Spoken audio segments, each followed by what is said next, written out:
Assalamualaikum warahmatullahi wabarakatuh. Bismillahirrahmanirrahim. Hamdan wa thana'an laka ya Allah, salatan wa salaman laka ya Habibullah wa ala alika wa ashabika ya khaira khalqillah. Laka ya Rasulullah wa li jami' man itaba'adinaka ya Habibullah haqiqatan min ladun Adam la yaumil qiyamah. Wa nakhussu khususan minhum ila hadratis Syekh Abdul Qadir Al-Jailani qaddasallahu sirrahu radhiyallahu lana wa lahumul Fatihah. A'udzu billahi minasy syaithanir rajim. Bismillahirrahmanir rahim. Alhamdulillahi rabbil alamin arrahmanir rahim maliki yaumiddin. Iyyaka na'budu wa iyyaka nasta'in ihdinas siratal mustaqim. Shiratal ladzina an'amta 'alaihim ghairil maghdubi 'alaihim waladdallin. Amin. Litaqarrubina ila Allah ta'ala limahabbatina ila Rasulillah sallallahu alaihi wasallam li salamatina fid din wad dunya wal akhirah liqada'i duyunina liqada'i hajatina min hawaijid dunya wal akhirah litaysiri arzaqina halalan thayyiban mubarakan katsiran wasa'a li sihhati ajsadina wa qulubina li amradina zahiran wa batina lidaf'il balaya wal mihan wal fitan wal amrad نسقم لمنافعنا لمصالحنا لأهل بيتنا وأولادنا وذرياتنا وجوارنا وأصدقائنا وجميع المسلمين والمسلمات والمؤمنين والمؤمنات الأحياء منهم والأموات ولعز الإسلام والمسلمين بجودك يا الله بشفاعة نبيك يا الله ببركة أوليائك يا الله وبأسرار الفاتحة. أعوذ بالله من الشيطان الرجيم. بسم الله الرحمن الرحيم.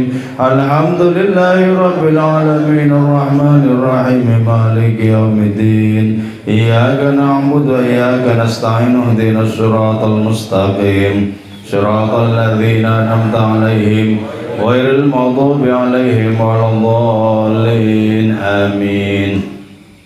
Kita lanjutkan ngaji hadis qudsi. Hadis qudsi itu adalah firman Allah Ta'ala yang tidak termaktub di dalam Al-Quran. Allah berfirman kepada Nabi, tapi firman ini tidak merupakan bagian dari ayat-ayat di dalam Al-Quran. Yaqulullahu Ta'ala Bismillahirrahmanirrahim. Wa kam min alimin afsadahul ilmu. Betapa banyak orang yang alim justru rusak karena ilmu mereka. Ya, jangan dikira karena orang alim maka otomatis selamat. Oh tidak, nggak ada jaminan keselamatan.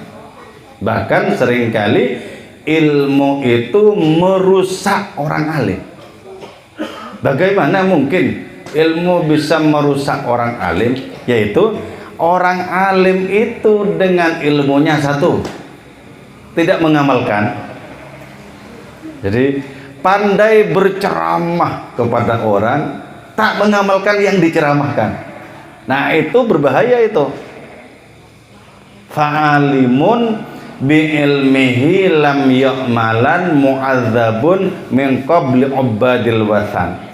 Orang alim yang tak mengamalkan ilmunya disiksa sebelum para penyembah berhala disiksa. Jadi hati-hati ya.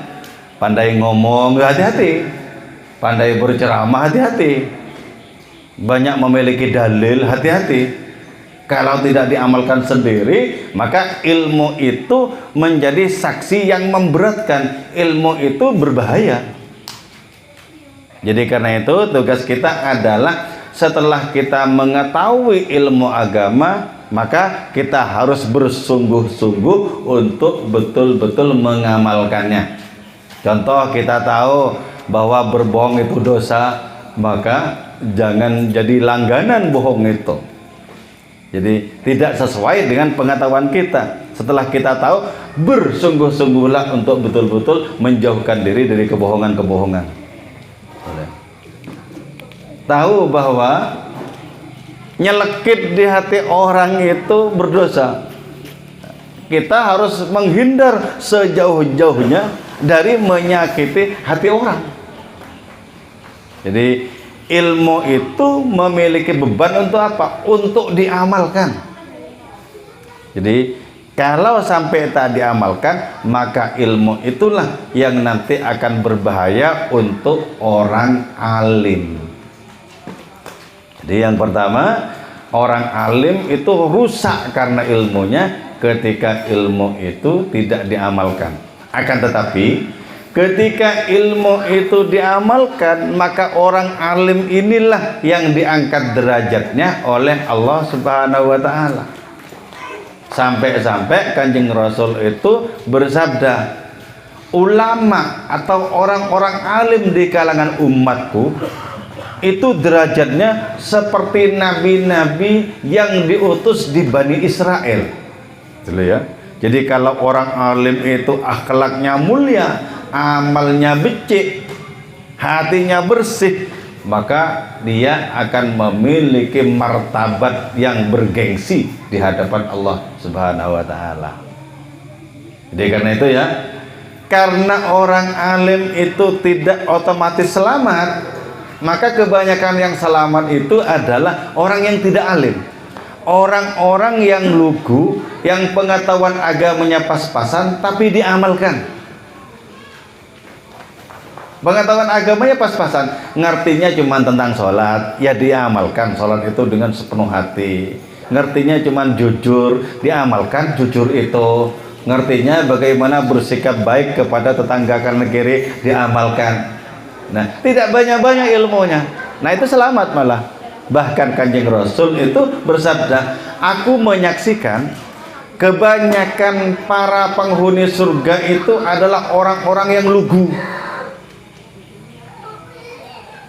Orang-orang yang lugu, orang-orang yang ilmunya cuman pas-pasan, tidak banyak ilmunya, tapi yang tidak banyak itu muncul menjadi amal, muncul menjadi keikhlasan. Oh, itu malah bagus. Bagus. Jadi orang alim itu berisiko. Orang alim berisiko. Risikonya itu kalau tidak pahit, tidak getir, ya berarti manis.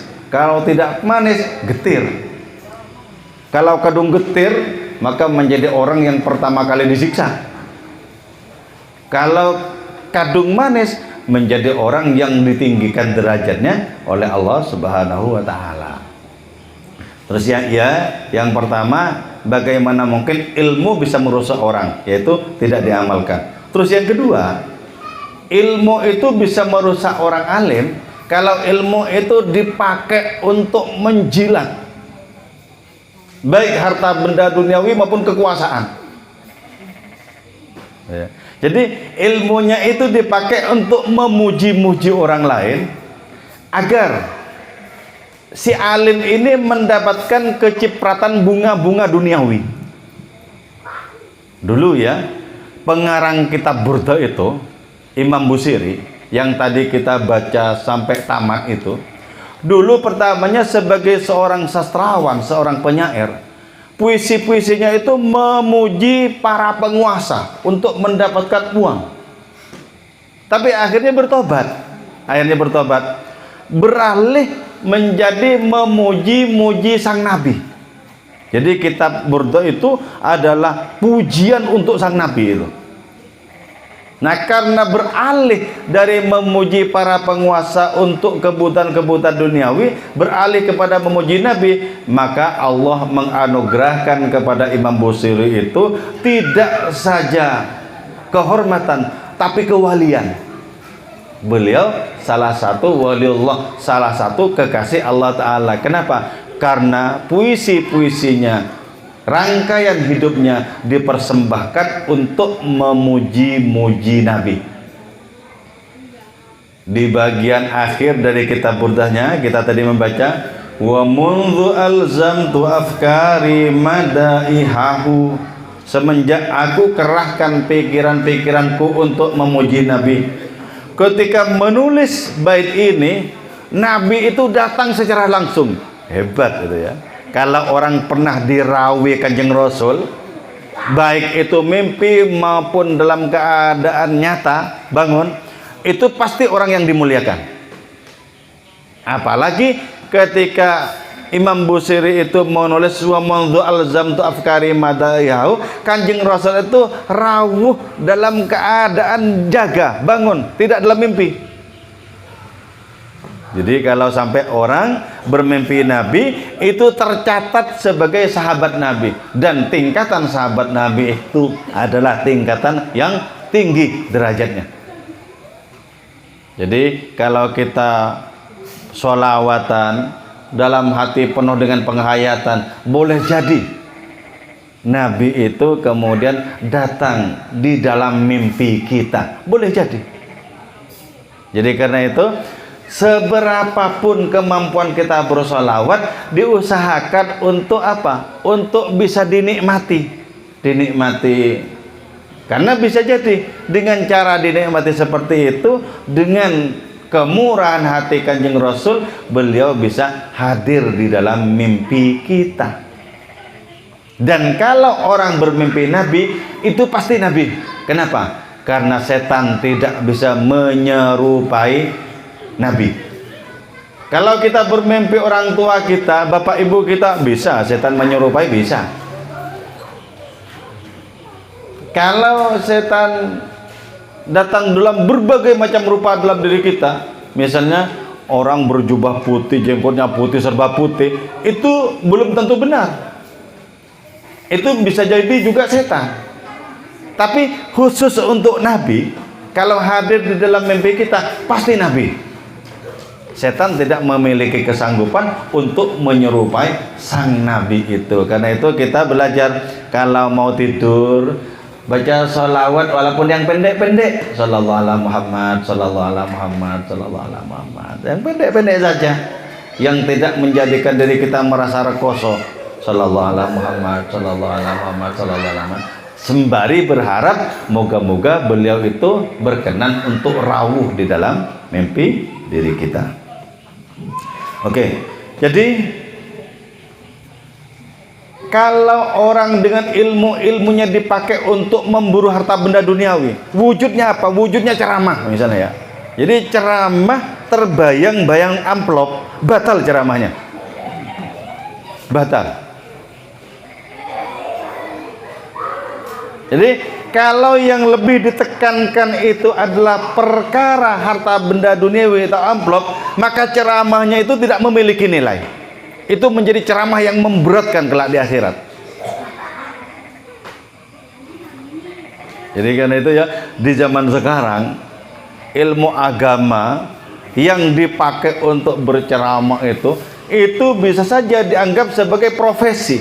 Tarifnya berapa? Karena itu dianggap sebagai profesi. Nah, ketika sudah dianggap sebagai profesi, sebagaimana profesi yang lain yang ada bayarannya, maka batal. Jangankan mempengaruhi orang yang mendengarkan, dirinya sendiri nggak terpengaruh oleh ceramahnya, batal.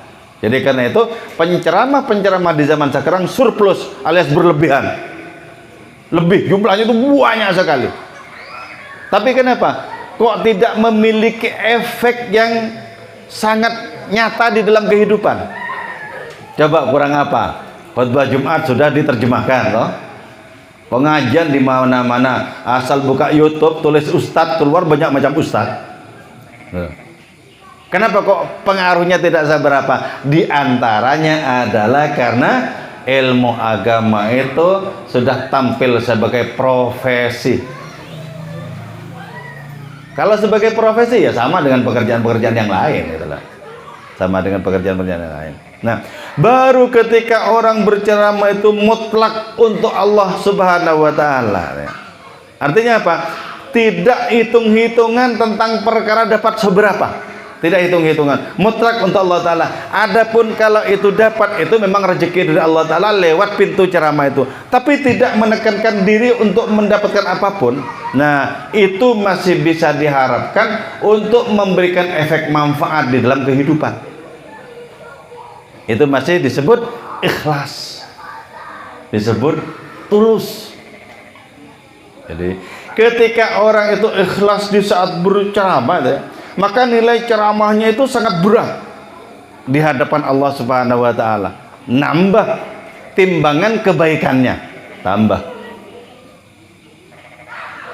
Coba ya, kalau orang wali seperti Kiai Khalil Bangkalan, itu kan berat sekali nilai kebaikannya itu. Suatu saat ya, beliau itu diundang oleh salah satu muridnya di Gresik. Diundang apa? Diundang tahlilan. Nah, sang murid ini dalam rangka menyambut sang guru yang wali itu nggak tanggung-tanggung nyembelih sapi. Jadi untuk ukuran orang-orang Jawa Timur, nyembelih sapi itu wah sekali itu. Wah, nyembelih sapi. Tapi ketika Kiai Khalil Bangkalan itu datang, tahlilnya itu super singkat. Membaca la ilaha illallah sekali cuma. Setelah itu amin amin rampung wis. Nah, si santri ini, si tuan rumah ini agak sedikit kecewa. Jadi bagaimana mungkin diundang tahlil, bacaan la ilaha illallahnya cuman sekali. Diam saja si murid ini, walaupun menyimpan gurundelan di dalam hatinya. Diam saja. Tidak enak untuk ngomong langsung kepada sang guru. Lebih baik suatu waktu sowan kepada sang guru, mempertanyakan, diundang tahlil kok bacaan la ilaha illallahnya cuman sekali. Akhirnya apa? Suatu hari santri dari Gresik ini datang ke Bangkalan, mau mempertanyakan kok cuman sekali bacaan tahlilnya itu, mempertanyakan. Sebelum ngomong, Kiai Khalil sudah tahu. Begini, aku tahu kok kamu nyembelih sapi dan acaramu besar-besaran dalam rangka salah satunya menghormati aku sebagai gurumu, aku tahu. Tapi coba ayo kita buktikan, mana berat di timbangan antara sapi yang kau sembelih itu dengan bacaanku la ilaha illallah sekali. Ayo santri-santri sekarang ngambil gelondongan pohon kelapa. Jadi pohon kelapa itu ditali, di sini dikasih kayu, ini pohon kelapa begini, di tengah ini ditali. Jadi sebelah sini sapinya ditali, sebelah sini kertas bertuliskan la ilaha illallah. Jadi sapi ditimbang dengan kertas. Ternyata apa? Lebih berat kertasnya, jomplang sapinya ke atas dulu. Coba berat mana sekarang? Satu la ilaha illallahku dan sapimu. Ternyata masih berat la ilaha illallahku yang satu kali kok. Jadi kamu tidak harus kecewa dong mengundang saya dan saya baca la ilaha illallah sekali. Kenapa? Karena la ilaha illallahnya Kiai Khalil itu tembus langit, ikhlas murni karena Allah Ta'ala, bukan karena dirayakan, dibesar-besarin acaranya dalam rangka mengundang beliau, sama sekali bukan. Tembus, langitnya itu tembus. Jadi ternyata apa? Ternyata hati yang tidak ada pamrih kepada makhluk, hati yang mutlak murni untuk Allah Subhanahu wa taala, ketika beramal dengan amal yang kecil saja kelihatannya itu berat timbangannya. Beda dengan misalnya ya, ada seorang pejabat tinggi meninggal. Terus ngundang Kiai A, kan sudah ada di dalam pikirannya, pasti tebel ini amplopnya, pasti. Maka dibikin usul, la ilaha illallah, la ilaha illallah, la ilaha illallah. Itu pasti nyampe? Belum tentu nyampe. Belum tentu nyampe. Ada seseorang yang bermimpi ketemu dengan orang yang baru meninggal. Bermimpi. Nah, dalam mimpi itu terjadi dialog. Oi kawan, kau sekarang sudah berada di alam lain ya? Iya katanya. Bagaimana, kan tiap malam kamu ditahlilin? Nggak ada yang nyampe itu, cuman gemuruh tok. Jadi orang sebanyak-banyak tahlilan itu cuman gemuruh katanya, nggak ada yang nyampe pahalanya.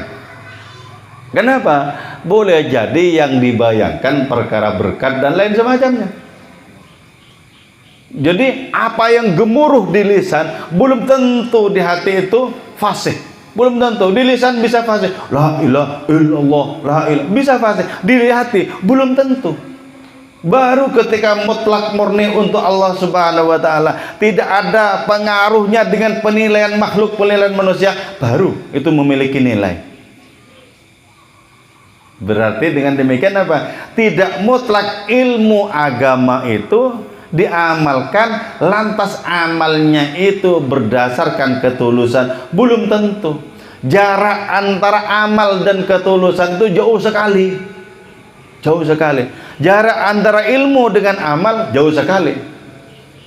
Jadi betapa banyak orang yang ilmunya sudah cukup tapi amalnya sangat minim. Karena tidak ada jaminan amal dan ilmu itu menyatu. Tidak ada jaminan itu. Jadi karena itu ya, orang alim belum tentu selamat. Apalagi kalau sudah merasa dirinya bisa mengkapling surga, makin jauh itu. Makin jauh. Jadi seolah-olah ketika berceramah itu seolah-olah ingin mengatakan, wahai para ahli neraka. Jadi kalau seperti itu, walaupun tidak diucapkan, itu makin jauh si alim itu dari rahmatnya Allah Subhanahu wa taala. Kenapa? Memandang orang lain lebih rendah dibandingkan dirinya sendiri. Jadi kalau begitu berarti lebih bagus orang yang lugu tapi mengamalkan ilmunya. Ilmunya cuma ilmu dengar saja, dengar ceramahnya kayak ini kayak itu, diamalkan, hidupnya tentram, damai. Lebih bagus orang seperti itu ketimbang alim tapi ilmunya diselewengkan. Tapi ketika ilmu itu diamalkan dengan penuh ketulusan, penuh cinta kepada Allah Ta'ala, hebat sekali. Satu saat ya, Syekh Abdul Hasan Asyadzili itu bermimpi menyaksikan Nabi Muhammad SAW. Di sebelahnya itu ada Nabi Musa, sebelahnya lagi ada Nabi Isa, sebelahnya lagi ada Imam Ghazali. Imam Ghazali pengarang kitab Ihya itu loh. Ada Imam Ghazali. Nah, di dalam mimpinya Syekh Abdul Hasan Asyadzili itu, Kanjeng Rasul bertanya kepada dua nabi sebelumnya itu loh. Wahai saudaraku Musa dan Isa, apa kalian berdua punya umat yang alimnya seperti Ghazali ini? Tidak punya katanya. Jadi Imam Ghazali itu dibanggakan oleh Rasulullah di hadapan Nabi Musa dan Nabi Isa. Dan Imam Ghazali itu alim. Itu alim yang mengantarkan beliau kepada kedudukan tertinggi. Nah gitu. Jadi ternyata tidak otomatis jadi orang alim itu menjadi ulama indallah. Jadi ya beda ya antara ulama indanas, ulama menurut versi manusia dan ulama menurut versi Allah berbeda. Ulama versi Allah boleh jadi tidak dikenal ulama di tengah kehidupan. Boleh jadi tidak dikenal ulama di tengah kehidupan. Nah, ulama menurut manusia boleh jadi bukan ulama di hadapan Allah Subhanahu wa taala. Saya masih ingat sebuah cerita yang agak lucu di saat Sabtu Kelabu ketika Jogja diguncang gempa tahun 2006. Nah, di sebelah tempat kontrakan saya ada sebuah desa bernama Banjar Dadap. Di dekatnya rumah sakit RC sana. Nah, di desa itu ada orang tua namanya Mbah Yati yang pekerjaan rutinnya itu mengarit untuk ngasih pakan ternak. Setiap pagi mengarit itu. Di Sabtu yang Kelabu itu, ketika orang-orang gaduh, tetap mengarit apa adanya, nggak ikut-ikutan gaduh. Jadi satu-satunya orang tenang sekampung ketika yang lain gaduh, yang lain galau, itu cuma Mbah Yati yang nggak gaduh, nggak galau, tetap saja biasanya. Jadi jadwalnya ngasih pakan, tetap ngasih pakan. Nah, di saat itu kan orang-orang pada panik karena ada gempa-gempa susulan. Muncul kemudian gerombolan ustadz yang memberikan pencerahan kepada orang-orang itu. Kita semua harus belajar tenang karena kita punya Tuhan, kita punya Allah Ta'ala. Mari kita kuatkan hati dengan cara berzikir. Jangan terlalu panik, jangan terlalu takut. Seluruh musibah datangnya Allah Ta'ala. Kita memohon, kita hati-hati, kita mohon perlindungan kepada hadirannya. Tidak usah panik, tidak usah takut. Nah, itu disampaikan sudah menjelang sholat zuhur sama ustadz-ustadz itu, dan itu dekat di sebuah masjid di Banjardadap itu. Ketika sudah manjing sholat zuhur, mari kita kata si ustadz tadi, sholat dengan lebih khusyuk dari biasanya. Tidak usah khawatir, tidak usah takut gempa-gempa susulan, tidak usah, kita pasrah kepada Allah. Akhirnya yang ceramah itu jadi imam di masjid. Makmum itu pada khawatir kalau ada gempa susulan. Sing ustadz itu mantep Allahu Akbar. Mantep. Di antara barisan di belakangnya itu ada Mbah Yadi. Mbah Yadi yang tidak galau, yang tidak panik itu. Dan Mbah Yadi. Ketika sudah 2 rakaat datang benar itu gempa susulan itu agak besar, imamnya kemudian melompat. Ketika melompat dipegang betisnya sama Mbah Yadi, arep nang endi? jadi yang bilang jangan panik, jangan galau itu ternyata orang yang pertama kali mau kabur. Itu kan berarti apa? Ilmu tidak sesuai dengan kenyataan. Mbah Yadi yang tidak ceramah, hatinya gagah di hadapan Allah Subhanahu wa Ta'ala, gak takut sama sekali, gak takut. Itulah ya. Itu berarti apa? Ada orang yang hatinya itu sampai di Allah, tapi orang itu tidak bisa berceramah. Ada orang bisa berceramah, hatinya kosong. Jadi enak yang mana? Ya enak seperti Mbah Yadi itu, tentram. Orang seperti itu kalau mau wafat nggak usah ditalkinin, nggak bingung soalnya hatinya. Lamun palastro ing pungkasane ora kesasar ruh lan sukmane. Jadi sudah tahu rohnya mau pulang ke mana, sukmanya mau pulang ke mana, udah ngerti, nggak usah ditalkinin. Yang ditalkinin itu orang-orang galau itu, nggak usah ditalkinin. Jelas sudah berpulangnya itu kepada Allah Ta'ala dengan bekal keimanan yang tangguh ya. Jadi karena itu kita mesti mengisi apa? Mengisi umur kita itu dengan hubungan yang bagus dengan Allah Ta'ala dan bagus dengan sesama. Hubungan yang bagus dengan Allah Ta'ala dimulai dengan memperbaiki sholat. Diperbaiki. Kalau sebelumnya libur sholat, ya diaktifkan lagi. Sholat itu nggak pakai biaya kok. Nggak pakai biaya. Jadi ikuti saja, wong paling cuma 5 menit, 3 menit rampung. Kalau sholat sendirian itu berat, ya harus ngajak teman yang sudah sergap sholat, nanti diajak kan gitu. Jadi gampang, pemahamannya gampang, lakone ya rada abot. Rada abot. Tapi lama-lama sing abot-abot dadi ringan. Oke ya. Moga-moga sisa umur kita menjadi semakin baik, bermanfaat, berguna, bermartabat di hadapan Allah Ta'ala, berguna bagi kehidupan sesama. Moga-moga anak cucu keturunan kita menjadi orang-orang yang bertakwa kepada Allah dan mengikuti tauladan Kanjeng Rasul Muhammad SAW. Moga-moga kita senantiasa sehat walafiat serta berumur panjang. Moga-moga kita dijauhkan dari berbagai macam bencana dan malapetaka, dijauhkan dari penyakit-penyakit yang sulit obatnya. Moga-moga juga negeri kita Indonesia ini senantiasa damai dalam lindungan Allah Subhanahu wa Ta'ala. Wal afu minkum. Wassalamualaikum warahmatullahi wabarakatuh. Allahumma sholli ala sayyidina Muhammad.